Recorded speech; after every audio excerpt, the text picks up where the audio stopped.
Our deepest condolences, friends and the people of Zambia on the passing of the late former president, Dr. Edgar Chagwa Lungu. We remember his leadership and contributions to our nation. May his legacy inspire us. Our thoughts and prayers are with his loved ones during this difficult time. May his soul rest in eternal peace.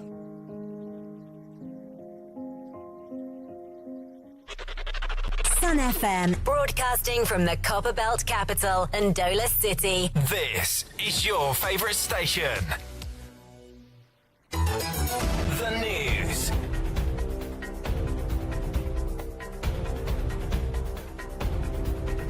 With the news, my name is Alan Mwale. The headlines. The European Union EU ambassador to Zambia and COMESA, Carolina Stasiak, has reaffirmed the EU's continued support to the Anti-Corruption Commission, ACC. Civil rights activist Laura Miti has urged the government to lift the ongoing national mourning period for the late former president Edgar Lungu, citing the family's decision to suspend the repatriation and burial process. The Zambia NGO Watch Forum, in collaboration with SNV, has launched a capacity-building initiative to empower civil society organizations working in Zambia's water, sanitation, and hygiene sectors. In sports, FAR's Copperbelt Provincial Champions, Ron United Football Club, face a tough challenge this afternoon as they take on the inform Makeni All-Stars, champions of Lusaka Province, in a crucial Group B fixture of the FAR's National Division 1 playoffs. We have the news in detail shortly.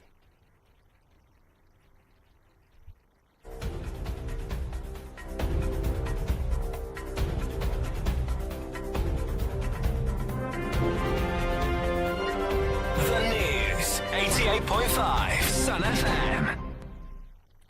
And now the news in detail. The European Union EU ambassador to Zambia and COMESA, Carolina Stasiak, has reaffirmed the EU's continued support to the Anti-Corruption Commission, ACC. Mrs. Stasiak made the pledge yesterday during a courtesy visit to the ACC Director General, Mrs. Daphne Pauline Soko-Chabu, at the Commission's head office.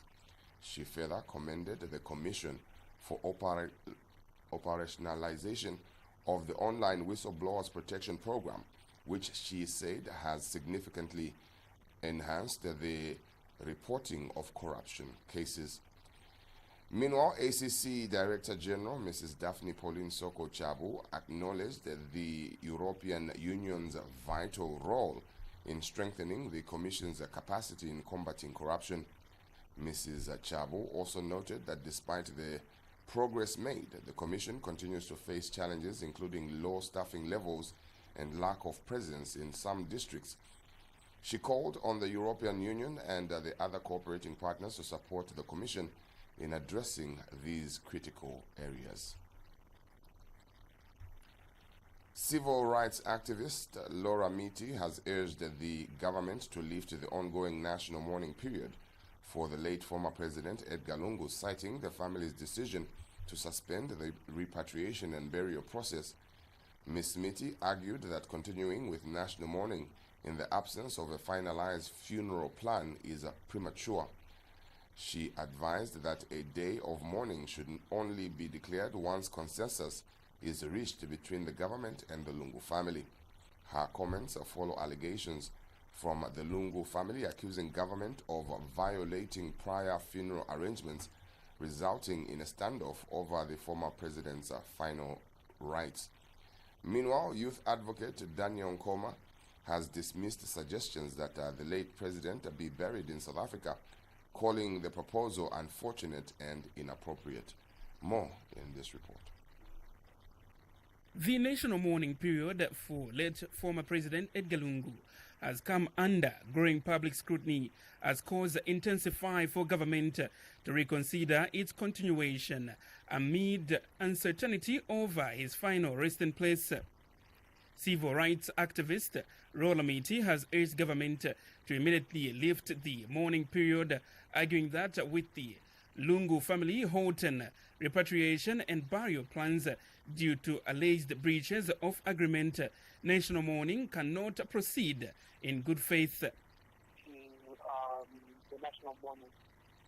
It seems that the government might have to, because we cannot have indefinite national mourning, and also it affects people's lives. People have weddings, people have events. She maintains that a day of mourning should only be declared once consensus is fully restored between the two parties.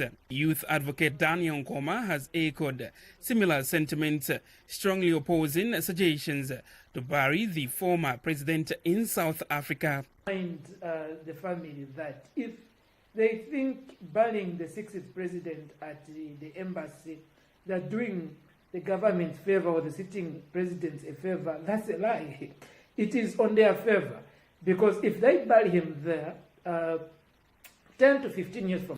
He described such proposals as deeply unfortunate and disrespectful to the legacy of a man who once led the nation. Whose memory won't be as powerful as it will be when he's buried at the embassy there. As emotions rise and questions grow, pressure is mounting on President Hakainde Hichilema's administration to restore the standoff and ensure that the nation mourns with unity, dignity, and quality. It is our hope that someday his remains will be repatriated back home and buried.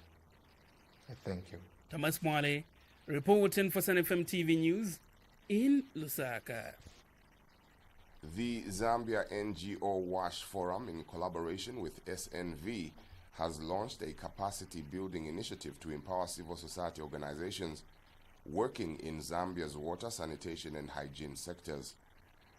Forum coordinator Bubala Mumba said the planning, monitoring, evaluation, and reporting bootcamp, planning for results, strengthening aims to improve monitoring and evaluation practices, ensuring effective project implementation and accountability. She said that the bootcamp is part of the Water Voices United project running from 2024 to 2028. Ms. Mumba explained that it seeks to strengthen cooperation and capacity among civil society organizations advocating for the human right to water and sanitation.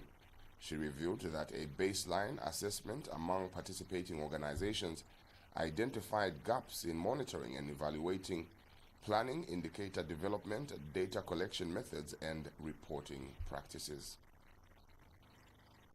This TME bootcamp has been strategically designed to address these foundational needs, and we're particularly focusing on providing those to the CSOs who, based on the assessment, have demonstrated the lowest initial PME capacity. Our goal is to offer you hands-on guidance and practical tools to strengthen your internal systems. Over the course of this bootcamp, you will have the opportunity to review and refine your existing PME practices. We will utilize some self-assessment tools to guide this process, allowing you for tailored and relevant improvements.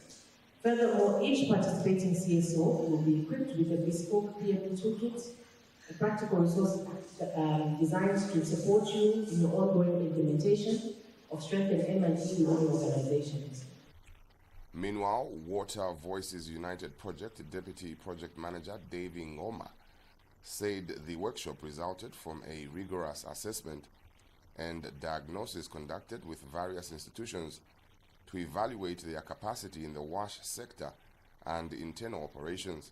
He explained that the goal of the training was to strengthen organizations, making them more sustainable and competitive in the sector, enabling them to compete with larger entities. Mr. Ngoma emphasized that the workshop was not just a learning opportunity for participants, but also a chance for the Water Voices United project to refine its implementation strategies. He said the broader objective was to enhance the capacity of institutions in realizing the human right to water and sanitation. So this training is for 4 days. It will be a rigorous training, a hands-on training, And from the outset, I'm asking for your concentration and your 100% participation. This is something that we want to empower you with skills and some know-how, some rules of thumb that you will be implementing, especially for those that will access the grants that we have advertised for. However, even those that don't have the opportunity to participate in the grant process, the opportunity is also there for next year. So we are doing these grants every year. So even if you are not successful this year, don't lose heart. You have another opportunity. From these capacity building sessions, you'll be more better, you'll be, successful or more competitive in the next year's call for proposals. We take a short break and return with sports. It's time for the biggest club football showdown this June on Top Star for just 210 kwacha on Antenna Classic OD Smart. Kick off the FIFA Club World Cup on Sunday, 15th June with European giants Bayern Munich facing Auckland City at 18 hours and Paris Saint-Germain versus Atletico Madrid at 21 hours. Conclude match day 1 on Wednesday, 18th June when Manchester City battles Wydad Casablanca at 18 hours and Real Madrid versus Saudi Arabia's Al Hilal at 21 hours. Later, catch match day 2 action as Messi leads Inter Miami against FC Porto on Thursday, 19th June at 21 hours. And African giants Sundowns versus Dortmund on Saturday, 21st June at 18 hours. Quickly, get your Topstar decoder now and catch every goal from the group stage to the final, all live on World Football. Topstar, enjoy digital life. In sports, FAR's Copperbelt provincial champions, Ron United Football Club, face a tough challenge this afternoon as they take on the informed Makeni All-Stars, champions of Lusaka Province, in a crucial Group B fixture of the FAR's National Division 1 playoffs.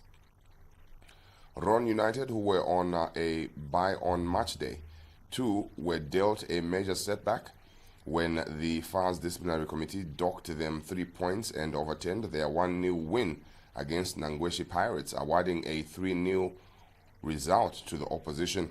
The sanction followed the discovery that Ron fielded an illegible player, Musamvu James, in breach of Rule 3.1 of the 2025 tournament regulations. It was confirmed that Musamvu is officially registered with Airport Warriors Football Club, not Ron United. According to Rule 6.1, any match involving an eligible player shall be forfeited, and the opposing side awarded a 3-0 victory.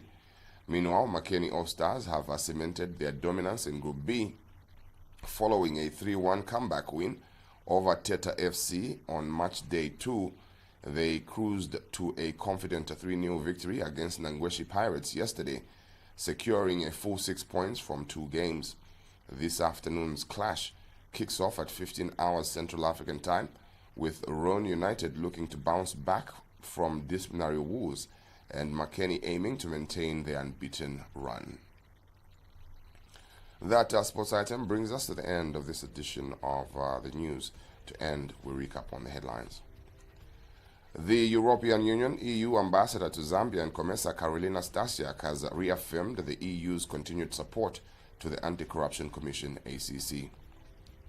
Civil rights activist Laura Miti has urged the government to lift the ongoing national mourning period for the late former president Edgar Lungu, citing the family's decision to suspend the repatriation and burial process. The Zambia NGO WASH Forum, in collaboration with SNV, has launched a capacity building initiative to empower civil society organizations working in Zambia's water, sanitation and hygiene sectors. And in sports, FAR's Copperbelt provincial champions, Ron United Football Club, face a tough challenge this afternoon as they take on the informed Makeni All-Stars, champions of Lusaka Province, in a crucial Group B fixture of the FAR's National Division 1 playoffs. And that brings us to the end of this edition of the news. My name is Alan Mwale. Do have a great one, and stay tuned to Sun FM TV.